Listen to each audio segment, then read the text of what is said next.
Guys, don't fall into any time traps during a behavioral based interview. One of the most important things in a behavioral based interview is time management. Right? Typically, these are 1 hour long.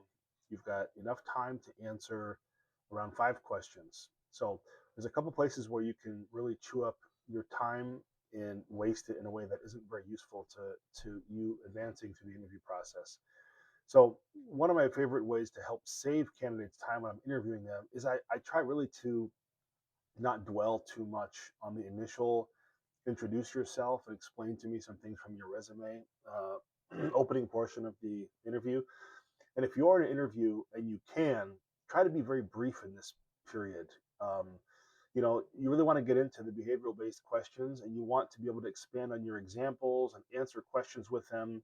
So if you have a quick project that sounds interesting, or you really can use this time in the beginning to really showcase your interests, what's interesting to you, maybe some independent projects you've worked on outside of your coursework and outside of um, the stuff you've been assigned during your curriculum or at an internship, to show maybe some other elements of your personality and your interests that wouldn't come up in the interview questions, the behavioral based questions themselves. But don't get bogged down here.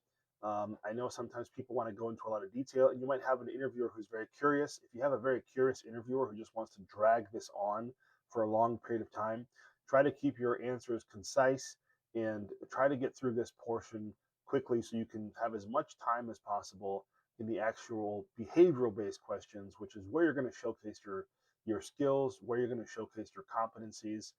So try not to dwell too much on the opening introduction, and get through that quickly, and don't keep embellishing in too much detail.